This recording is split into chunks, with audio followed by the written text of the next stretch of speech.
Good morning, You Can Heal family. Today is the day that we're having our group coaching session, the last one of 2023 over Zoom. If you're up and listening, there's still time to get in. It starts at 8:30 this morning. And I've got some really good activities planned to really end up the year, to finish up the year. But I don't want anyone feeling left behind if you weren't ready to get on this call. We're going to be having calls every month for 2024. And tomorrow, one of the activities we're going to be doing is reflecting on 2023. So that's kind of something I want you to think about. And I want you to list everything you accomplished in 2023, no matter how big or how small. If you didn't do it in 2022, but you did it in 2023, that's growth. So go ahead and get out your good journal and your pen or your paper or your notes on your phone and write down everything that you did different, reflect on it, and go ahead and just list them. So give that a try, and then I'll look forward to seeing you on a call next year. But I just kind of wanted to give you an idea of some of the things we're going to be doing. Now, I'm up late. I really am. And that's okay. I'm just really excited about tomorrow and what the Lord's going to do and how the Spirit's going to move and how I'm going to allow Him to use me and work through me. And those who are on the call are supposed to be there. So I thank God for that. I really do. I really do. So spend some time reflecting on 2023 today. And yeah, I'll see you in 2024 for our first session in January on the third Saturday. So look for that on my community page. But today we are going to be reading Esther chapter 8. And remember, Haman just got found out, so he was hanged on his own gallows. So now we'll see how King Xerxes handles things going forward. Esther chapter 8. Mordecai is given Haman's house.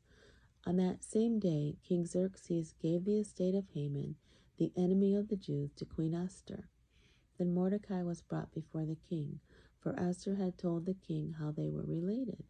The king took off his signet ring, which he had taken back from Haman, and gave it to Mordecai, and Esther appointed Mordecai to be in charge of Haman's property. So how beautiful is that? Now Mordecai is put in that position where Haman was. And I didn't introduce myself. My name's Shena, by the way, if this is your first time. My name's Shena, and I'm glad you're here as we're reading through the book of Esther. It goes on to say, Esther's petition to King Xerxes. Now once more Esther came before the king, falling down at his feet and begging him with tears to stop Haman's evil plot against the Jews. Again the king held out the gold scepter to Esther. So she rose and stood before him and said, If your majesty is pleased with me, and if he thinks it is right, send out a decree reversing Haman's orders to destroy the Jews throughout all the provinces of the king.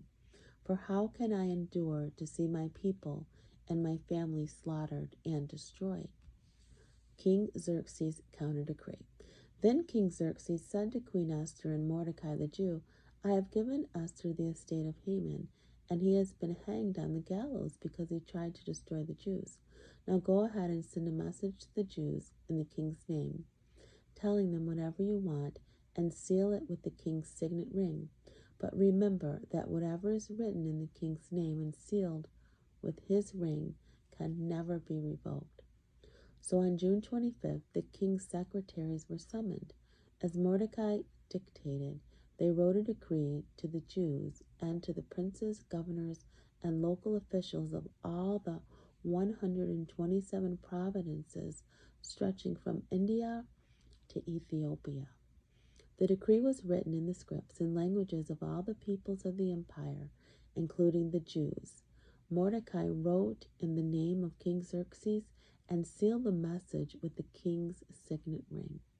He sent the letters by swift messengers who rode horses, especially bred for the king's service. The king's decree gave the Jews in every city authority to unite to defend their lives. They were allowed to kill, slaughter, and annihilate anyone of any nationality or province who might attack them or their children and wives, and to take the property of their enemies. The day chosen for this event throughout all the provinces of King Xerxes was March 7th of the next year.